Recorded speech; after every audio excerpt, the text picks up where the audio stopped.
and then continue putting it through the paces for, I don't know, for at least 2 or 3 more lectures. But so instead today, I wanted to kind of back up a little bit, review kind of like what we went over on Friday's class. Like, what are the pieces out of which the Paxos consensus algorithm are made, and like why do they work and why are they necessary? Because that's a discussion I think we can have informally before we presented every little detail of the algorithm.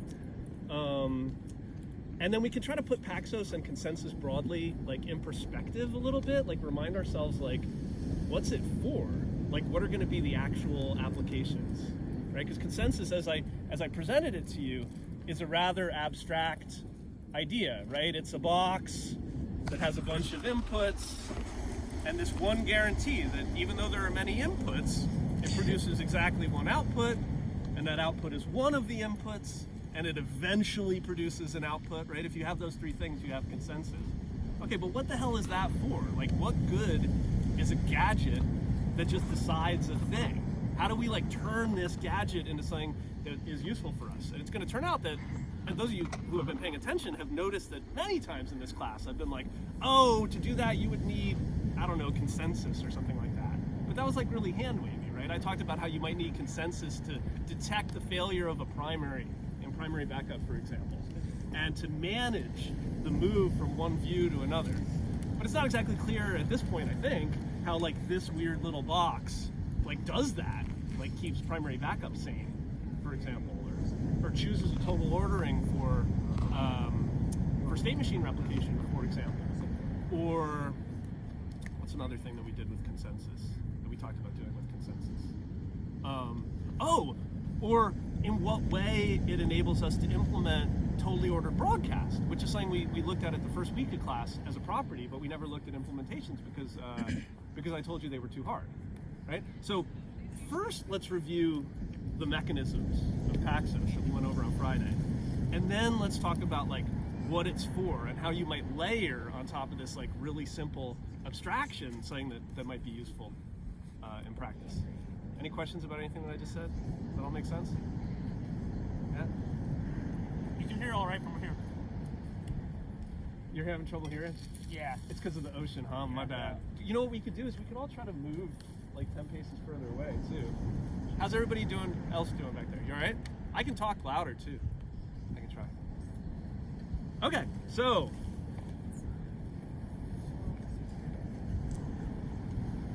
why not just go through the straw man a little slower, because it went fast on Friday, right? Because I tried to cram in the issues related to blocking executions in two-phase commit and the introduction of Paxos to one lecture. So does anybody remember what the first straw man was? Like, what if we didn't care about fault tolerance? If we didn't care about single points of failure, what would be the like most straightforward way to implement consensus? Something that like definitely doesn't violate agreement. Yeah. Everybody suggests to one person, and the first one that person gets is the agreed upon value. Exactly. So like there could be a lot of proposers. Before I go on, why would it be useful for there to be a lot of proposers? Why would I want there to be more than one proposer? Remember, there's 2 roles that we're concerned with in Paxos. Proposers, similar to the coordinator in 2PC, are people who suggest values. Have you considered 7? Right? That's what proposers do. And then there's acceptors, which are agents that accept and store values and remember them for later. It turns out all we're going to need are these 2 roles. Okay? Before we go to this straw man that you suggest, why might I want there to be more than one proposer? Why not just have one proposer? More throughput. More throughput? Yeah. Well, I mean, not in this picture, right? Because this picture kind of reminds me of primary backup replication. I can add as many proposers as I want, but I'm going to hit a bottleneck where I can't really go any faster than this one guy. Oh, yeah. So I don't think it's for throughput per se. Yeah. So if you don't have more than one proposer, why do you need consensus? I mean, in some sense, if you don't have more than, well, expand on that. If you don't have more than one proposer. If you only have one proposer and one acceptor, then you're just sending a message of what you're going to do. Yeah, in some sense, if you only have one proposer, he or she could just decree things, right? You could be like, 7 is now the case or whatever, right? In some sense, there's no contention, there's no conflict if there's only one person suggesting values, right? What's another reason why you might want there to be more than one proposer? Like, think about the issues that we ran into with two-phase commit.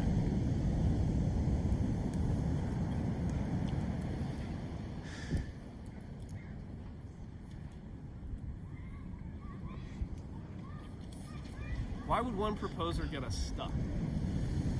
How did one coordinator get us stuck? Yeah, because like in these multi-phase protocols like Paxos and two-phase commit, you don't just go out into the world and do a thing and it's done. Things don't happen atomically. You like do a first phase and see if you can do a thing, and then you go back and do it, which means you could like die in the middle. You could like complete phase one, have some people have seen your messages, updated their state, and then you never come back again to do phase two, right? Which means the protocol's sort of half, stuck in some half-baked position, right? If you have multiple proposers, one proposer could come along and start to try to get consensus and then go away forever. And there's always a chance that somebody else can come along and like finish it, right? So that's a really strong argument for like, look, we need there to be more than one proposer, because if there's just one proposer, we're just like in two-phase commit. We can get locked up if that proposer were to stall or were to fail. So as you said, maybe the simplest straw man is to say, okay, there's multiple proposers, and in some sense, they're all racing. They all have different things that they want to get accepted. And they can't all win, right? Because if the acceptor accepted two things, that would be a violation of the agreement property, right? We have one job in consensus, and that's to do exactly one thing. So, as you say, maybe the easiest way to do this is to say, well, we'll make there be one thing by having there be exactly one acceptor, and that acceptor, I don't know, they'll just choose the first thing they see, right? Because if we choose the last thing we see, how do you know which one's the last, right? But you know which one's the first. So you just imagine that the acceptor has a box, and as soon as they get a thing, they put it in the box, and then they've decided, consensus is done, we've terminated. It was one of the things in the input, so validity is satisfied, right? And agreement was trivially satisfied because there was just one acceptor. So why did we throw that away?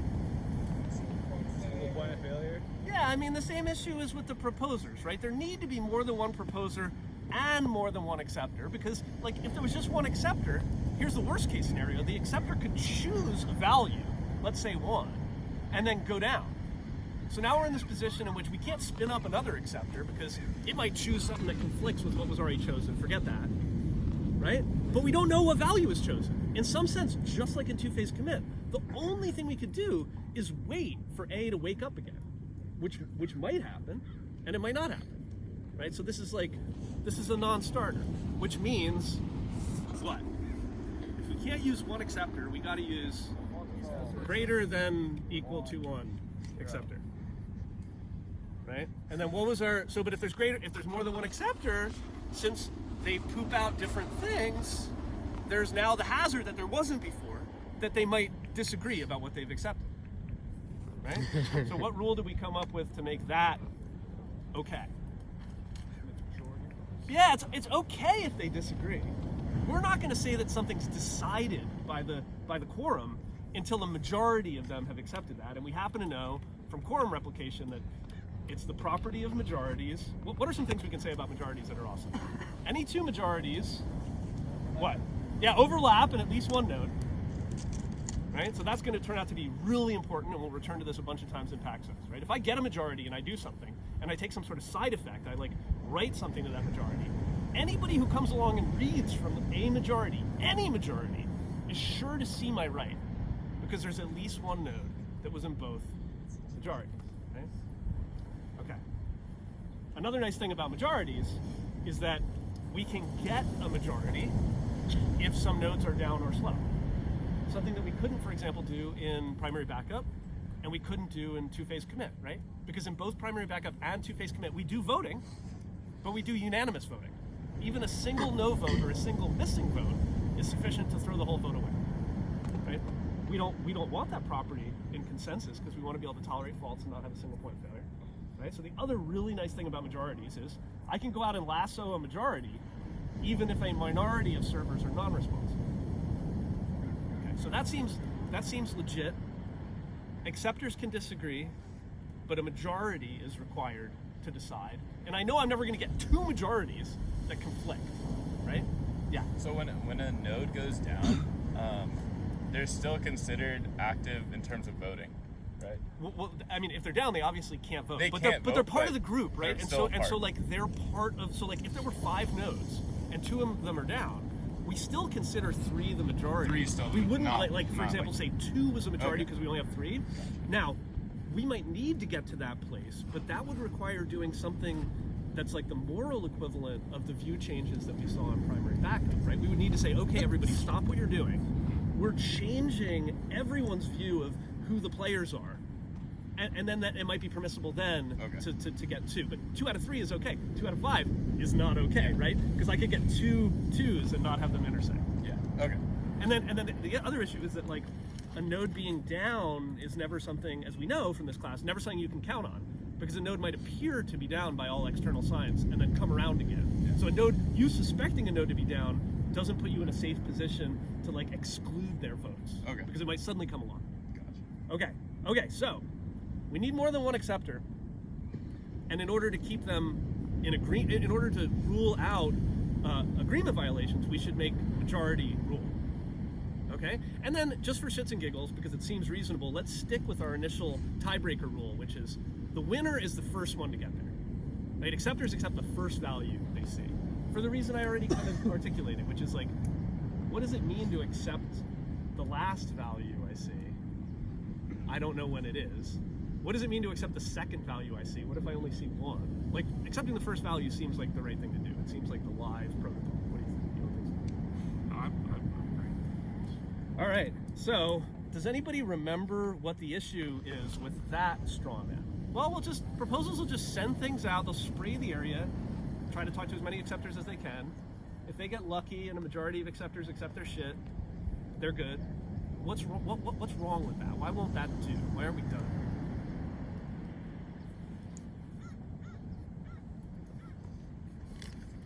Anybody else? Well, if the acceptors go down, that could be okay, right? Because if I have 3 acceptors, an acceptor could go down, and I could still get a majority of acceptors to accept my values. In fact, in some sense, it's more likely that they'll accept it. If they're the only ones up, and I'm the only one proposing. Yeah. You have 3 proposers proposing different values. Yeah, we can invent a variety of scenarios in which if acceptors just accept the first value they're given, they lock up. So I gave a different one in class, but you're absolutely right. What if there's 3 proposers and there's 3 acceptors? And the 3 proposers wake up, and the first thing they do is they talk to the acceptor who they're closest to, right? Love the one you're with. And the acceptors are like, this one's like 1. And she's like, okay. And this one's like 2. She's like, okay, 3. Okay. Okay, now we're screwed, right? Because like, acceptors only accept the first value they ever saw. So these acceptors are not changing their votes. They didn't even vote. Their minds. They're not changing their minds, right? And we don't have a majority, and we'll never have a majority. The only way we could like kick this thing and get it going would be to convince 1 or more of the acceptors to change their vote, right? But if acceptors change their votes, then they're not accepting the first value they see. So maybe what we want to say is acceptors accept, we can't say the last thing, we can't say the second thing, because what if there's never a second thing? But we can tell them to accept all the things. Acceptors accept every value they've ever seen. Well, this should be a non-starter, right? Because we know that if acceptors accept all the things, then there's a scenario in which, there's 2 proposers and 3 acceptors, let's say. And this proposer gets these 2 acceptors to accept 1. And this proposer then goes and gets these 2 acceptors to accept 2. Sorry, I'm drawing it upside down. That's not a 2. There we go. And now we're in the scenario in which 1 was accepted by a majority of acceptors. 2 was accepted by a majority of acceptors because acceptor number B or whatever accepted 2 values just as we told it to. And now it's even worse than violating termination. We've actually violated agreement. Paxos, you had one job, and that's to do one thing, and you did 2 things, right? Does anybody remember what the next step was after this? Like, this is fucked. In some sense, right? If somebody succeeded in getting 1 out, here, let me draw this again.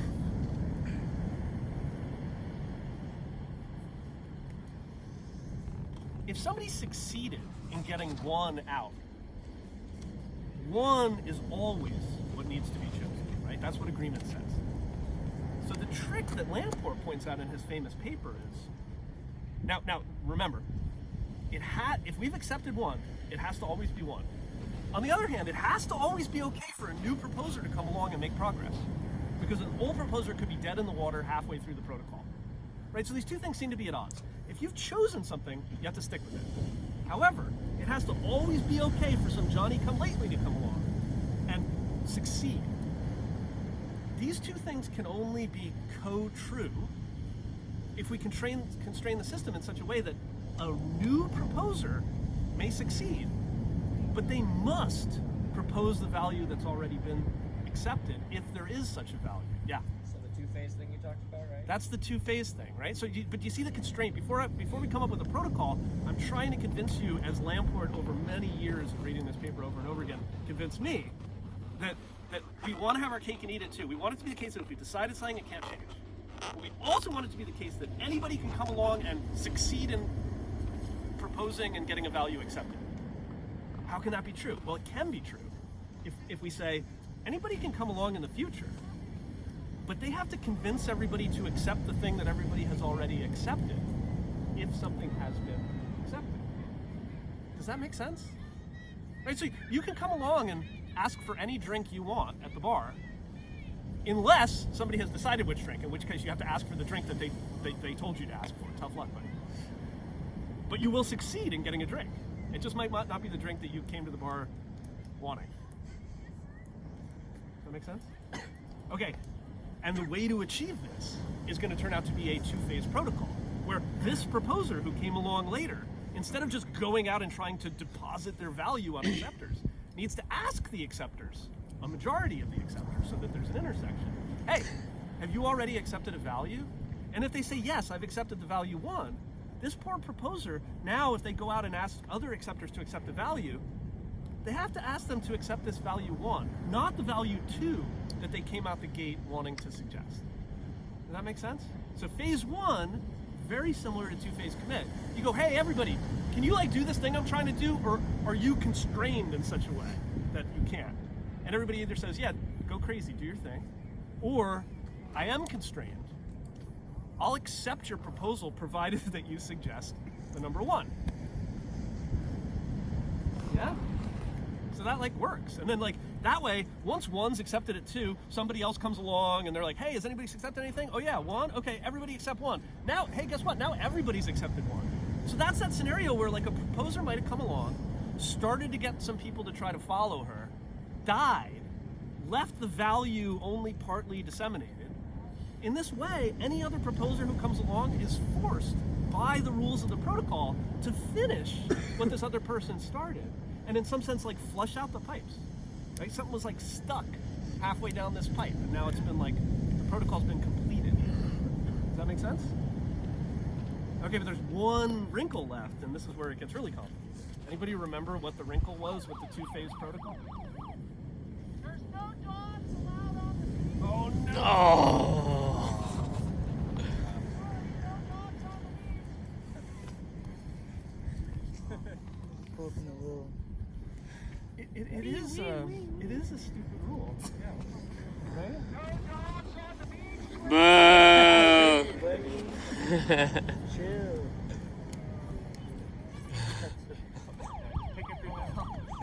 Sorry. No dogs are allowed on the beach. I'm sorry about My that. car key. Ah! Let's go. He looks happy at least. He looks so happy. Yeah, for finding this shit right here, bro. Don't worry. Aww. Oh, what the heck? We'll have to have the beach class at the Where's dog the beach dude next that's time. saying Yeah. Yeah. I mean, there's a bunch of dog beaches, but there's one beach that's called Dog Beach, right? It's I think so, yeah. no, there's one on the west side. Oh, no, we have another class. You should teach them Paxos. Yeah, we should. Start early. Starting young. Y'all want to learn how to distribute your shards? Go ask them. Sounds horrible, man.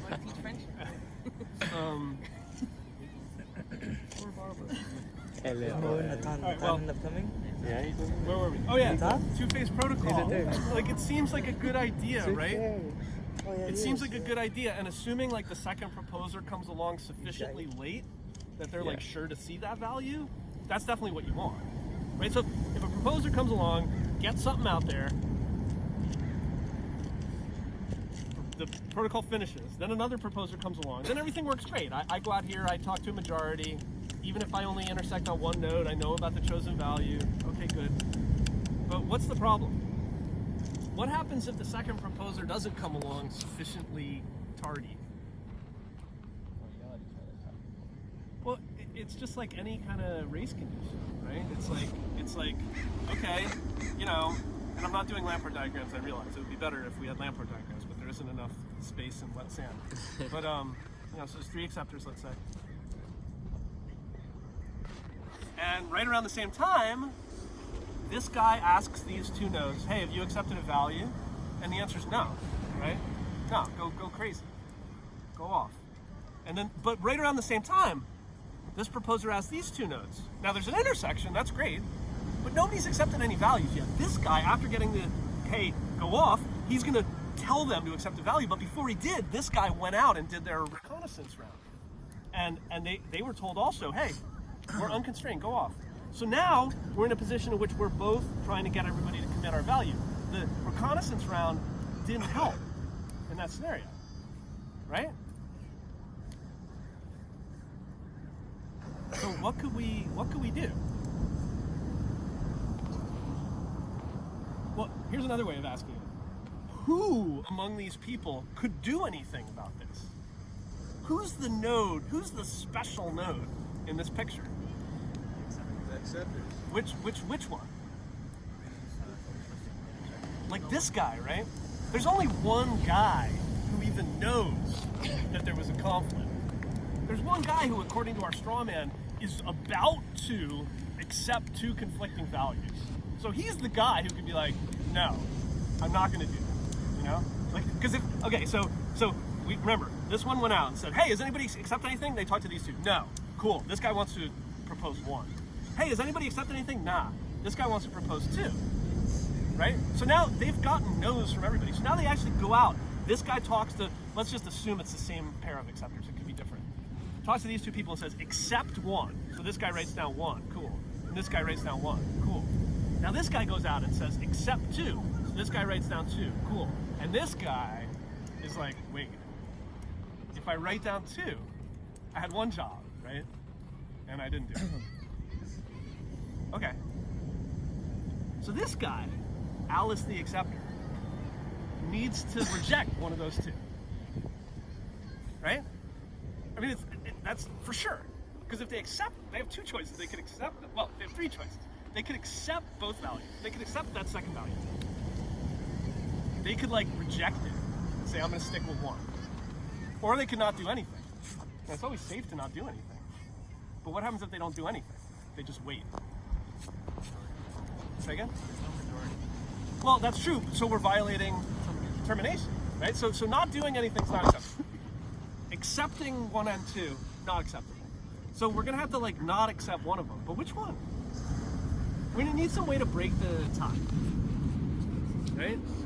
Now, it's tempting to say, well, I could break the tie based on arrival order. You know what I'm saying? 1 got there first. So fuck it, it's 1. And then when 2 comes along, you're like, nope. Why doesn't that work in this case? Like, we're almost there, right? If maybe you could just say in this scenario, it actually would work. You could be like, oh, this acceptor, you saw 1 first, 2 comes along, you're like, nah, I can't accept that. And then 1 is chosen, 2 is not chosen, we're done. Why is that not a safe thing to do? Simultaneous. Say again? Is it simultaneous arrival? Exactly.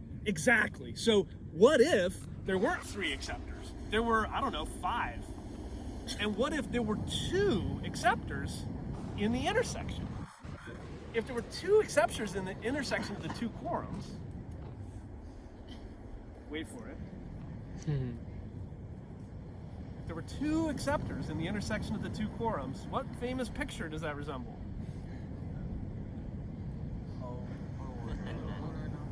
Right? So like Alice and Abigail might see decrees 1 and 2 arrive in different relative orders on their timelines. So if it were just Alice, it would be all right. She would be like the primary and primary backup. Like, fuck it, I don't care. Like, that's some order. That'll do. But because there could be multiple agents, we need what's called a deterministic tiebreaker. We need some way, just on the basis of the contents of the messages and not their arrival order, to decide whether 1 or 2 is going to actually win. So what's a way to break ties? How can we break the tie? Yes? Yeah, so we could add a whole other thing to this proposal, which went really fast at the end of class on Friday. We could say, when you propose something, you don't just propose a value, and you don't just ask people if they can accept whatever you want. You always choose like a unique identifier for your proposal, a number, right? Numbers have the property that they're a total order, so given any two numbers, I can compare them and say which one's bigger. So we're gonna have this rule that says, look, in some sense we're done, in some sense, with part of this proof now. If the proposals have numbers, as long as the numbers are unique, I don't care how they're chosen, then Alice and Abigail have a way of deciding who wins. They could just, they could pick the lowest one or the highest one. We're gonna say the highest one, and I'll explain why high is better than low in a minute. But the point is we just need a tiebreaker, right? So now these two say, okay, well, proposal 1 had number 1, 2, 3, and proposal 2 had number 4, 5, 6, and 4, 5, 6 is bigger than 1, 2, 3. So I'm just gonna accept 2. That make sense? So we needed some way to number the proposals so that in the event that there were two racing proposals, independent acceptors could decide who won without talking to each other. But in the event that there isn't a race, or if some other proposer comes along later, our two-phase rule is gonna happen, right? This new proposer is gonna go out and say, oh, okay, some value was already proposed, I'm gonna propose the value that was already proposed. So once something gets accepted, anybody who comes along just keeps sort of re-emphasizing that thing that was already accepted. Any questions? So this works. We just have to, as we discussed on Friday, come up with a way that all the proposers can independently choose unique numbers. And since highest wins, the proposers are going to need to choose unique numbers that they can keep advancing monotonically, right? So that at any given time, whenever I suggest a new proposal number, I'm going to pick a number that's higher than any number I've ever seen in a previous proposal. That way I know I'll win. Does that make sense? Let's pause for a second, because there's a lot of stuff there. So Paxos is a two-phase protocol that proceeds in the following way. And I'm going to write all this down on a blackboard when I get a blackboard, but not today. We have to go hand wave these. Okay. Somebody who wants to propose a new value, let's say I want to propose the value, natural bridges. The first thing I do is I pick a number. Right, so I'm just going to pick the number, I don't know, 1, because it's the first thing I did. And I'm going to append to that number my unique identifier, 1. So I'm going to say my proposal number is 1.1, or 1 bit shift left a little bit, 1. Right? That's my number. And the first thing I'm going to do is I'm going to begin what's called a prepare phase. I'm going to send a message, typically to all the acceptors, because you don't know which ones are up or down. You might as well send it to all of them, just like in quorum replication, and consider it a victory when you hear back from the majority. Right? So I'm going to pick a number, and I'm going to send a prepare message that contains that number, 1.1. I'm going to send it to all the acceptors. Right? So what do you think the acceptors do when they get a prepare message with the value 1.1? Based on the discussion we've already had, let's try to invent the protocol in a little bit more detail. So you're an acceptor. You get a message from me, Peter, and it says, please prepare round 1.1. What do you acknowledge it? So you Yeah, you'll acknowledge them conditionally, but you're going to check some things first.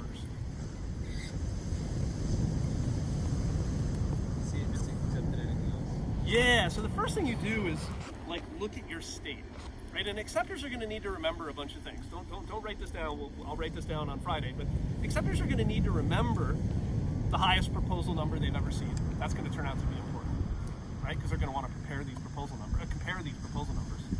Acceptors also want to write down the value that they've accepted, if anything. And then they're also going to write down the proposal number associated with the value that they accepted. That's going to be the 3 pieces of state that they remember. Don't write it down. We'll repeat it again later. Right? But the acceptors need some kind of memory. If nothing else, obviously they need the memory of the things that they have accepted, because they have one job, and that's to remember things. Right?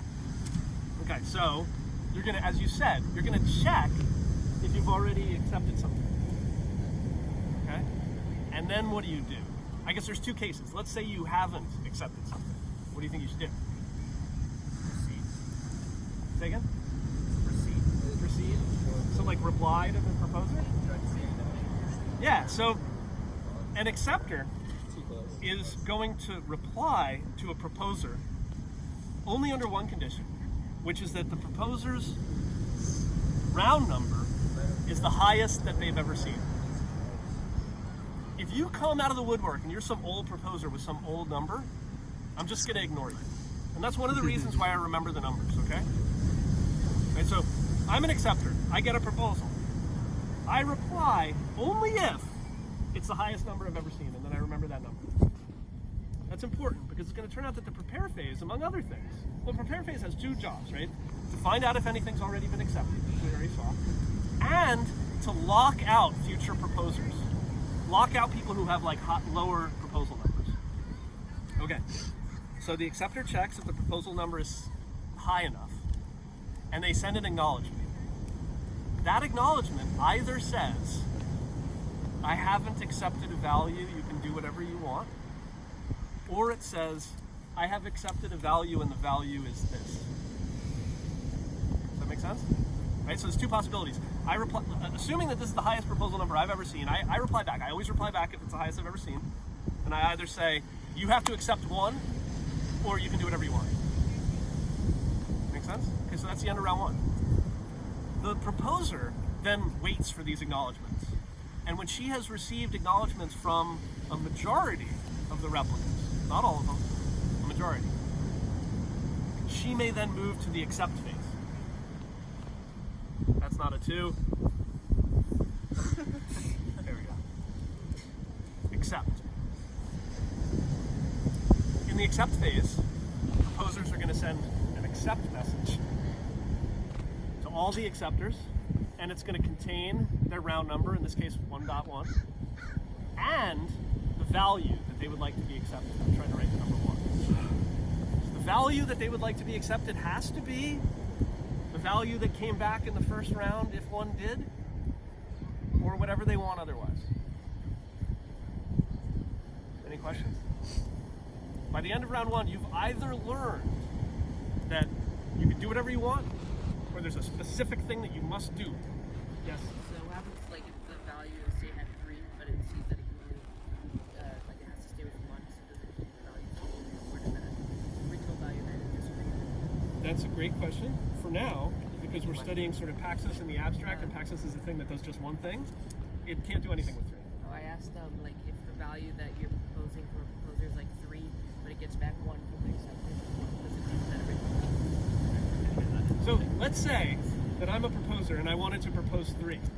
In phase 1, I get back at least 1 acknowledgement from an acceptor that says, I have already accepted the number 1. The question was, what do you do with 3? The answer is, in this abstract world where we're trying to do just one thing, you don't do anything with 3. You weep, you throw it on the ground, it's never heard from again. You drop it?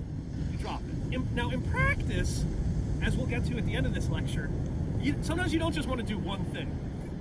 You want to do like a sequence of things. And if you want to do a sequence of things, if you tried to get 3 passed in the sequence and it didn't work, you would put it aside and try again later. You would like try again later, right? But trying again later is pointless if this thing only does one thing, because once 1 gets pooped out, nothing else is. Okay? Okay. We love the poop joke. It's poop jokes. Okay, where was I? So, in the accept phase, oh, there's a question that I was anticipating. Freaking wild. What happens if, Theatrical. you know, I hear back from this acceptor that she's accepted 1, and this acceptor that she's accepted, I don't know, 2, and this acceptor that she hasn't accepted anything? Now what should I do? Because that could totally happen, right? Some proposer could have woken up for a brief moment, gotten her to agree to 1, and then died. And then another guy came along, got her to agree to 2, and then died. Nobody ever got to her. We still need to, like, terminate. So what do you think's the right thing to do in that scenario? I asked 3 people what they got. There's no agreement. 1, 2, nothing. Yeah. Pick the one with the highest number. Yeah, well, so you're jumping ahead a little because I didn't tell you about the numbers, but that's why the acceptors have to remember the proposal number associated with the value that they accepted. Because they're going to return not just the value, but the proposal number.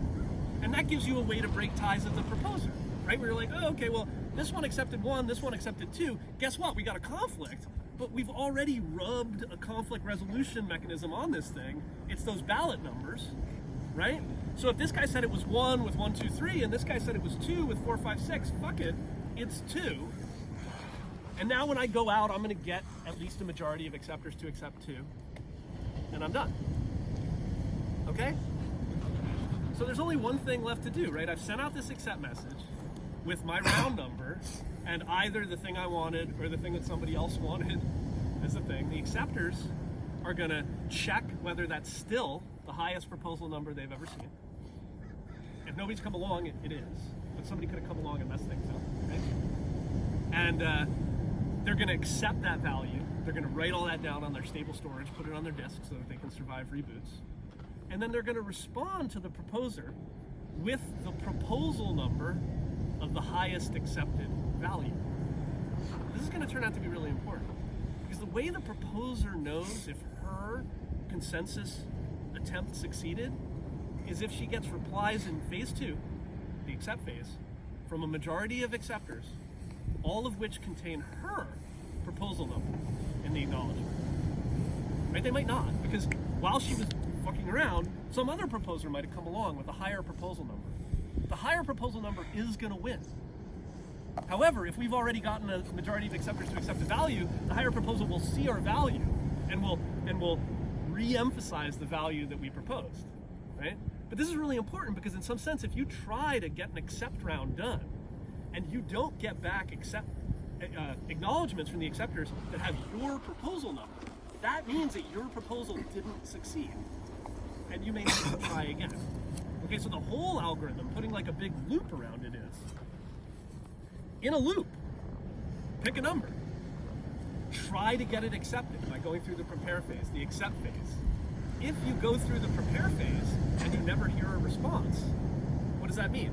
That means that your number isn't high enough, right? If you say, hey, prepare 1.1, and you never hear anything, remember we said the acceptors don't even respond unless it's the highest number they already heard. So you're gonna wanna have a timeout. You're like, hey, I propose 1.1. All right, fuck it. I propose 2.1. And you keep doing that until you get somebody to respond, right? So you're in this loop, picking higher numbers. Okay, let's say you get through the prepare phase and you do the accept phase. Hey, everybody accept X equals 1 for round number 1.1. And you hear back from one person, okay, 1.1. You hear back from another person, okay, 3.7. You're like, oh shit. That means somebody else is in the mix. That means my proposal didn't succeed. So I'm gonna pick a number that's higher than 3.7. I'm gonna pick 4.1. Right? So in some sense, you're listening to all the proposal numbers you've ever heard. And the next proposal number you hear is always gonna be at least as big as the biggest one you've ever heard, plus you put your ID on the end. Right? So I'm gonna say, fuck it, 4.1. And you're gonna keep doing that until you succeed. Now, if there's a lot of people in the mix, by the end, a lot of people are going to be like redundantly proposing and getting accepted the value that was already out there. But at least this way, everybody knows when they're done. Okay, that's like the whole protocol. So that goes on forever until we successfully get the value accepted. Yeah. And what do you mean by... So first of all, great question. we know due to the FLP impossibility result that any deterministic protocol that achieves consensus has executions that it doesn't terminate. Hopefully I've convinced you that this protocol is deterministic, because like at no point did I say pick a random number or flip a coin, decide something based on the order in which messages arrive or something like that, right? It's a totally deterministic protocol, which means it doesn't necessarily terminate, which means we should be able to construct an execution in which it doesn't terminate. So yeah, but what did you have in mind? Oh no, it was just for like every time you see a proposal like in the accept phase and then you see that there's like a higher number of proposals and you change yours, for example, to 4.1, and like everybody else does the same thing. It's like, oh, I'm gonna change mine to 5 point something. Let's go over to the wet sand for a second. Okay. Alright, let's do it. Yeah. Why the wet sand?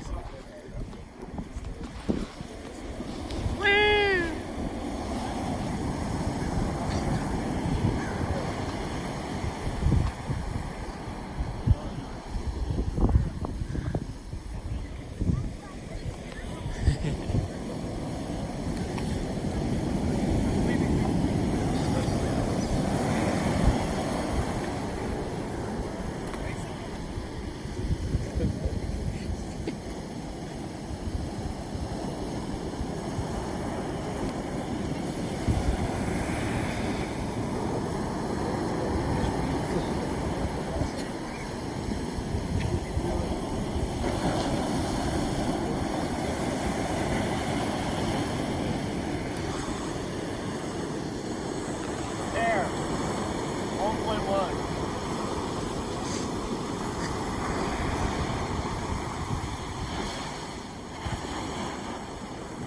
Remember these messages, I draw this symbol bottom, mean unconstrained. I haven't already accepted the value.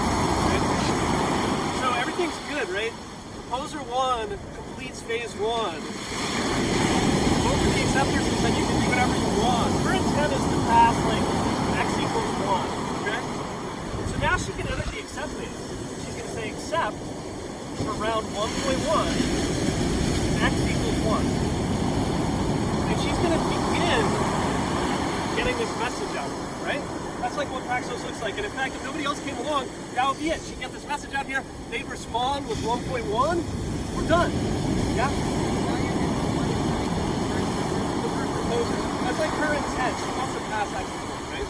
Over here, Patricia wants to pass X is 2, right? So what proposal number is she going to choose? Well, it's her first thing, so she's going to use 1, but she's the proposer number 2, and we need the numbers to be unique, so she's just going to say like 1.2. Okay? She goes out there. Now, in practice, both proposers would send something to everybody. But since they only need a majority, and because I want to keep this not too busy of a diagram, I'm just having them go out to 2. Just imagine that the third message was like lost. Okay. So this person comes back and says, I'm unconstrained. Right? And this person, what happens at this acceptor? So this acceptor gets a prepare. And is it for the highest number of proposals they've ever seen? It is. Right? So they are going to respond. And they're going to respond unconstrained, right? Because they haven't actually accepted anything yet. This guy, P1, hasn't gotten anything accepted. Right? Now, if this had touched down up here, this one would have never gotten a response. It would have had to pick a new number. But that didn't happen. P1 got out there first. But observe what happens there. So now we're in a position, this is kind of like the race condition all over again, right? We both prepared, and it was okay. And now we're both like going out into the world. Now Patricia's like, yo, accept 1.2, X is 2. Well, that's not looking good, right? Because those two things can't both get accepted. So what happens? Well, this one's going to get here, fine, that's going to work. It's going to say 1.6. So that acceptor is definitely going to accept that. Well, but wait, it's getting the plot thickens. This next one's gonna come up. Jesus. What's this acceptor going to do? This acceptor is going to accept X is 1. Oh, shit. Right? And it's going to reply with 1.1. So both these proposers at this point are like, one more vote, and I'm in. But they can't both be in, right? So but consider what happens when this accept message gets to this accept. What happens? Well, it isn't associated, it's 1.1. The highest number that this acceptor has ever seen is 1.2, right? So this acceptor is going to reply 1.2. And this acceptor is also going to reply to this guy 1.2 and accept his value. At this point, we're done. I know you can't read it, sorry, but you saw what you heard what I said when I wrote it, right? X equals 2 is accepted. And this proposer doesn't know it, but this proposer knows that her value is not accepted because they got an acknowledgement with the wrong proposal number. Which means this proposer is going to go around the loop and say, okay, well, I need a number at least as high as 1.2. How about 2.1 or 1? They're going to say, okay, let's start again. Compare 2.1. They're going to get it out there. What's going to happen? It's going to come back constrained. You have to accept X is 2. You have to get out there and succeed in my acceptance phase. Sorry, it got so messy, but you get the idea, right? It's just going to work out. Now,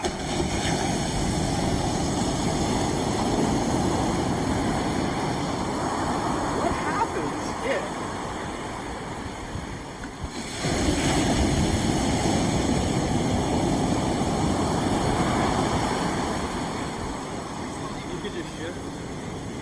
Yeah, we can move over.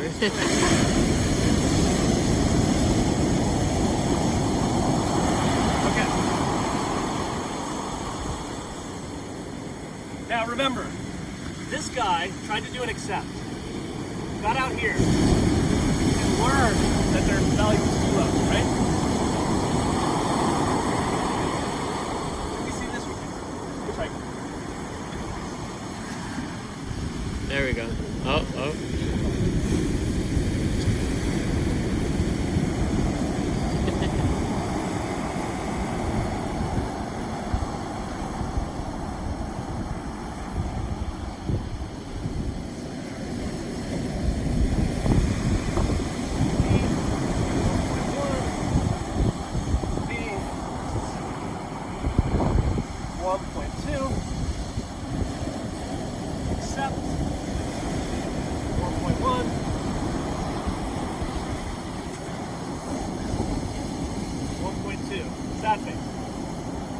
Okay. Now, if this person just went away at sad face, P2 is going to succeed in getting their value accepted, as we saw over here, right? They're going to go accept 1.2, sorry, comma, x equals 2, and it's just going to work, right? Except, what happens if when this person says, oh, sad face, they're like, okay, prepare 2.1, and they get that prepare 2.1 out to these two servers before the accept comes. See? So this guy got through phase 1. Then this guy got through phase 1, blocking this one. Then this guy tries phase 2, it doesn't work, because there's a higher proposal number out there. Then this guy starts phase 1 again. Then this guy tries to do phase 2, and he can't, because there's a higher proposal number out there. Right?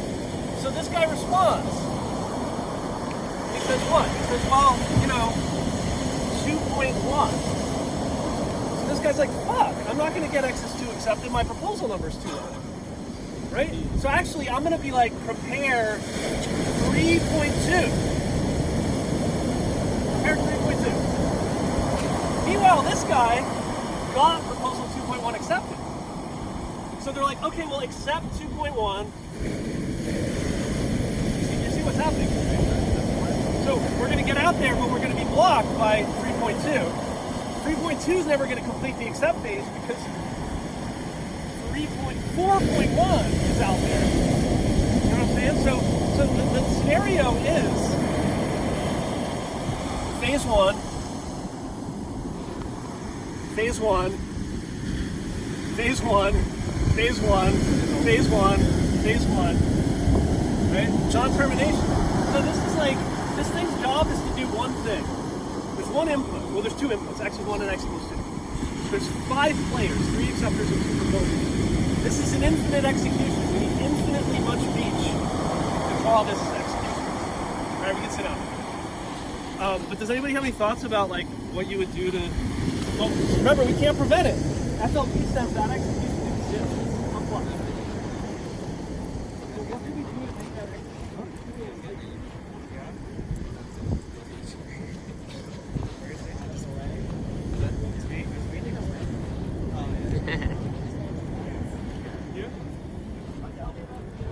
You delayed before you restarted phase 1. Maybe it could make it so phase 2 for somebody else to be more successful at getting. Yeah. I mean, I think like intuitively, right? There's 2 things that we could do that could make this problem not happen. One could be like make it really unlikely that there's 2 proposers. Right? Remember, there can't just be one, but there could be like one with high probability. And if there's only one proposer, we're not going to have the scenarios called dueling proposers, right? So you could have there be one proposer. The other thing you could do is, could the proposers please not synchronize in such a way that they're trying to do everything in lockstep? Like if we added just a little bit of randomness to how long people waited between when they succeed, when they fail to get a proposal accepted, and when they try again, that would solve the problem. So who's like familiar with like exponential backoff? Who's taking like a networking class? Yeah. So I love exponential backoff because it's a natural algorithm. It's one of those algorithms that like we have all invented because we needed it, whether or not we knew it, right? It's like you're sitting around the dinner table. I was like a family. I had like 2 brothers, so we were always like, blah, blah, blah. So you're like at the dinner table and you want to like say something, and you like start to say it, but you hear that other people are talking. And so you know people didn't hear it, right? So you say something, like, and everybody talks at once. When you detect a collision, everybody talking at once, what do? You like shut up for a second, wait a second, then you try to say it again, right? You're like, but that might not work, right? Because everybody might have like waited 1 second, and then they're like, as I was saying, so you detect the collision. So what do? You like wait a little longer next time, right? And you don't wait exactly 1 second, because if everybody just kept waiting exactly 1 second, you'd be like, meh. Right? So you like every time it doesn't work, every time there's a collision, you like wait a little longer and add some randomness to how long you wait, and eventually you're gonna stop synchronizing. Right? So that actually is gonna probably work. So like every time a proposer learns that their value is too low, instead of immediately picking another one, they like wait for k seconds where k is chosen randomly. And if they have to do it twice, they wait for 2k. If they do it 3 times, they wait for 3k. They keep doubling it or something. Exponential back off. Eventually, we'll all be heard. Technically, yeah. Okay, so that's enough about the algorithm that I said I wouldn't talk about in detail. Let's talk about like what Paxos is for. I think like one conversation that's probably worth having now is establishing the connection between consensus, right, the box that chooses a thing, and totally ordered broadcast, which at least on the surface sound pretty different, right? Consensus, there's a bunch of things and it chooses a thing. What does totally ordered broadcast guarantee again? Anybody remind me? We studied the property. We did not ever study a protocol for it. Every message, if it's received by any correct process, is received by every correct process in the same order? In the same order, right? So whenever we have a scenario in which there's more than one message and more than one process, all the messages are delivered by all the processes that receive them in the same order. Okay? Why? What might totally ordered broadcast be useful for? We didn't really discuss it, but like, no, that's cheap. That's too easy. What practical thing might totally ordered broadcast be useful for? Yeah. Like cruise alerts, like actually knowing, like for example, like if campus is shut down or not. So you want to know it like in the right order, like oh yes it is or no it's not. I'm trying to. I agree. I'm trying to like do this mental exercise where I'm like, would causal order be enough? Like, do I care about if you get two messages delivered in a slightly different order than I do, as long as messages are delivered of causes first and then effects? I don't know. So I think this is an interesting exercise to do. Like, sometimes total order would be fine, but it's more than you need. Right? If we had like a chat room, I wouldn't care if you and I saw two concurrent messages in two different orders, provided that neither of us ever saw a reply without the thing it was a reply to, right? But you know, what if we were replicating data?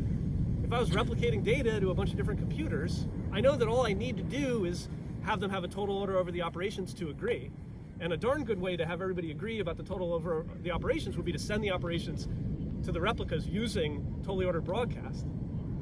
Right? Then I know that all the replicas are going to deliver the messages in the same order, and if all the replicas deliver the messages in the same order, they're going to end up in the same state. If the messages say things like read this value, write this value, and so on.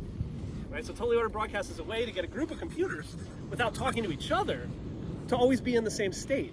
Because you just take all the things that could change the state and you play it to all the servers, but you play it through the totally ordered broadcast protocol so they all get the transitions in the same order. Right? I shouldn't have to try too hard to convince you that pretty much any program can be expressed as a state machine. And if I have a state machine, the state machine is in a particular state at a particular time only because of the order in which it got its transitions. And so if I want to replicate that state machine, I can put it on as many servers as I want, and provided those servers all see the transitions in the same total order, they all end up in the same state. Right? So totally ordered broadcast gives us state machine replication for one thing. What do we think the comparative power of consensus and totally ordered broadcast are? Is one stronger than another? Are they equivalently? If so, which? Are they equivalently strong? And if so, how? Like, they're not the same, right? Doing some ordered set of things is different, maybe, from choosing one thing and only one thing. Which do you think is a more powerful primitive? Or neither? Everything. Say again? Ordering everything. Ordering everything is more powerful. Why? Seems like there's a lot more information to order and agree on. Yeah, I mean, I think there's no question that there's more complexity. Do we think it has more, like, power, like expressive power? Are there things I can do with totally ordered broadcast that I couldn't do with consensus? So I'm going to argue, and feel free to disagree with me, that they're equivalent in terms of their expressive power.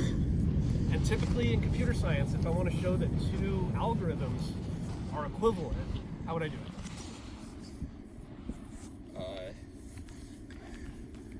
Show that you can use one to do the other. And vice versa? Yeah, so like usually, yeah, when we want to show that two algorithms have, that one algorithm A has the same expressive power as, has more expressive power than some algorithm B, I could show that that I could do B just using A, right? I could come up with some polynomial time reduction that takes A and turns it into a B. If I can do that, I've shown that A is more powerful than B, right? And if I can do that in both directions, if I can show I can build a B out of an A and an A out of a B, I've done a co-reduction. I've shown that A and B are equivalently powerful in terms of expressivity. You buy that? Everybody buys that. Good. So then if totally ordered broadcast and consensus are equivalently powerful, there must be a co-reduction. There must be a pair of reductions that can take us from one to the other and the other to the one that are simple, that are like p time, right? So which should we do first? Okay, so like here's the pictures I want you to have in your head. Remember, consensus is a box with the box getting pooped out and some boxes going in. And totally ordered broadcast in some sense is like, it's like a queue, right? It's like I've got this ordered array, and like here's slot 1 and here's slot 2 and here's slot 3 and so on. And I just have this guarantee that if you send things into the network, they get slotted into these positions. One message per position. That's totally ordered broadcast. That's consensus. So let's go in this direction. Let's say I had an oracle that allowed me to solve consensus. We've learned one. It's called Paxos. You can just implement it. It works.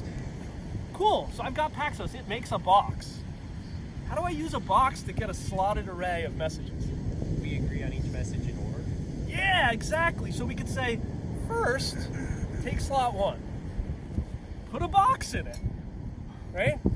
Let's like get consensus about who gets to go in slot 1. We're done? We got it? Cool.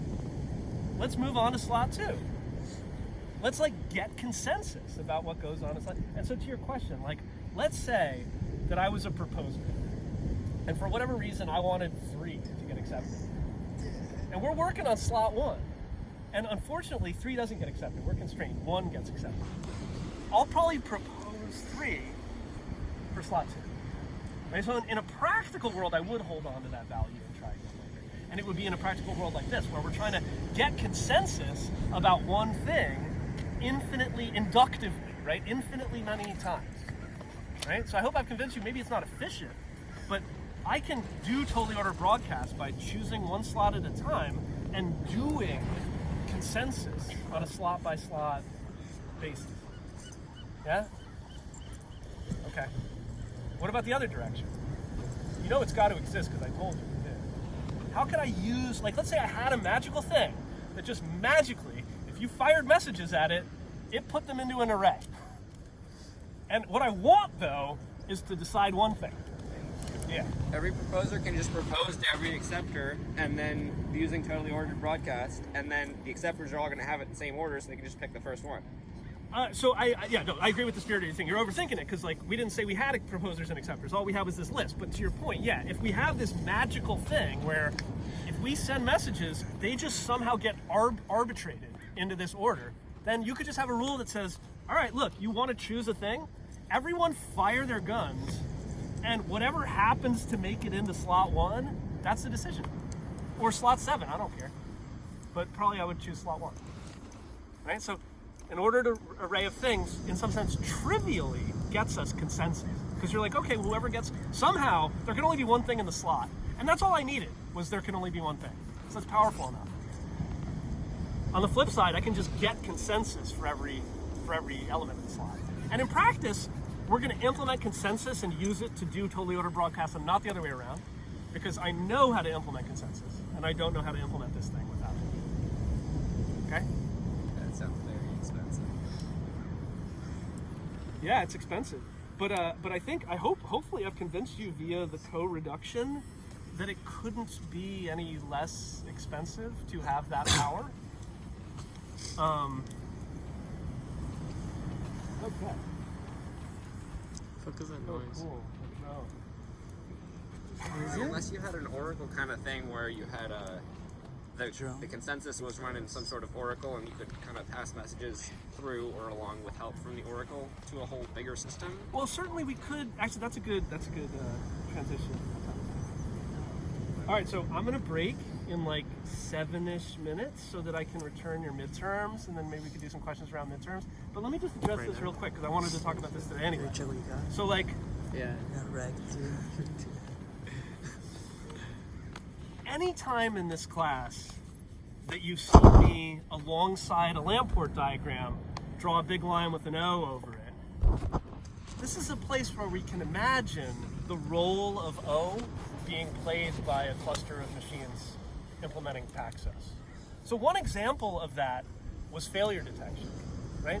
And it kind of makes more sense, instead of thinking about the Paxos nodes actually participating in the process of failure detection, let's imagine that we've got some relatively simple, not fault tolerant, volatile nodes called F1, F2, whatever. And these guys, their job on the internet, on the network, is just to occasionally talk to nodes and ask them if they're up, and to form opinions about which nodes are down. Now we know that in a distributed asynchronous network, their opinions are going to be wrong some of the time, right? Because I have this primary node here, they're totally up, but F thinks she's down because it like took a really long time for her response to come back, right? So these nodes, F is for fallible. They're going to make mistakes. Nevertheless, we need to make an attempt to detect when nodes go down and make progress. Because if the primary goes down in primary backup replication, nobody's replicating anything anymore, right? So despite the fact that these nodes are fallible, they need to like be there.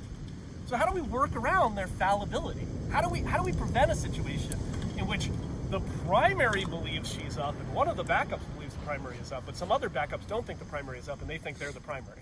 Like, that's fucked, right?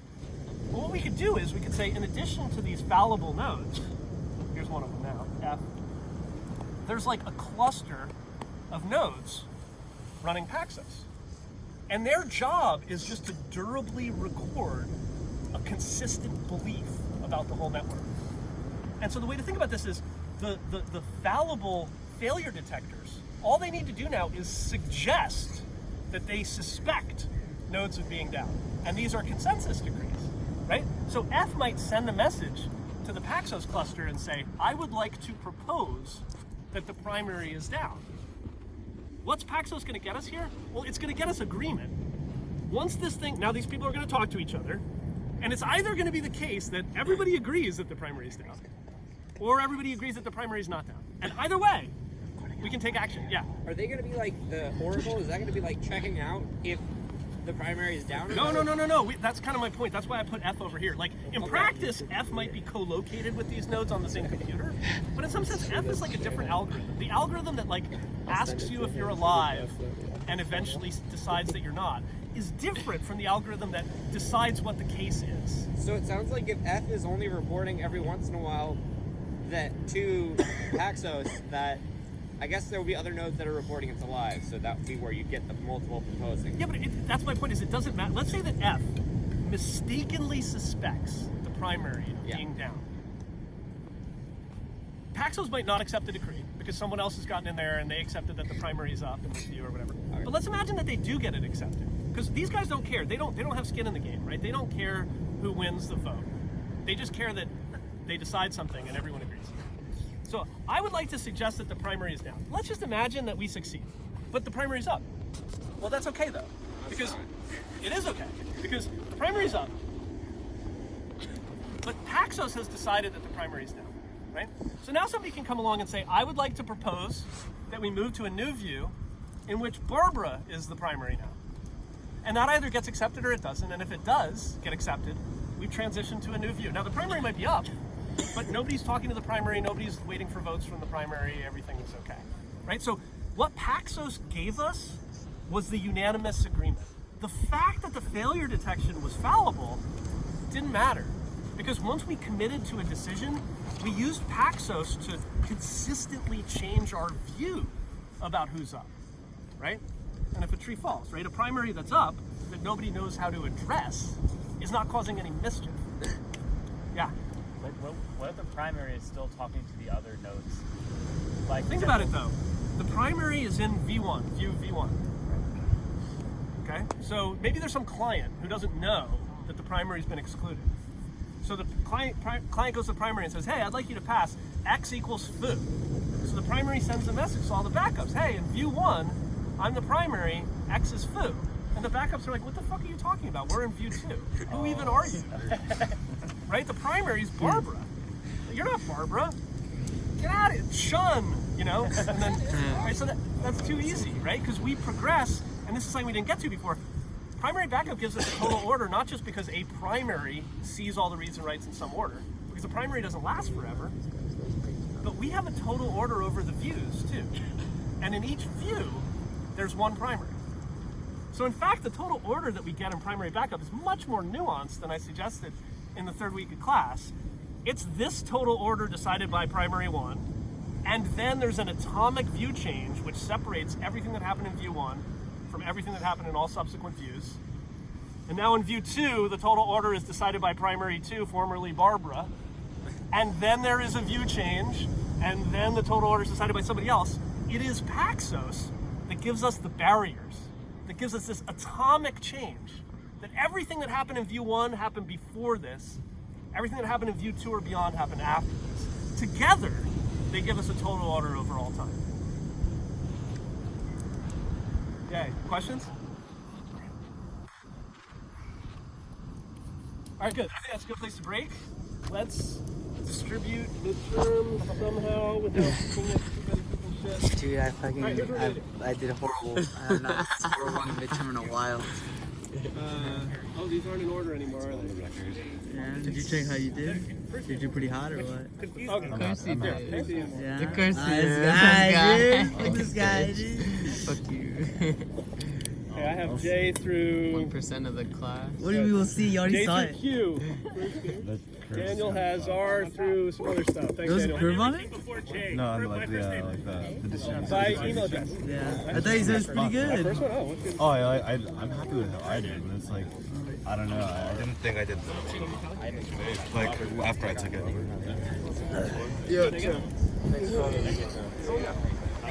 This is wild. This is so funny. It's like surprisingly high quality. What's up with these little kills? These killings.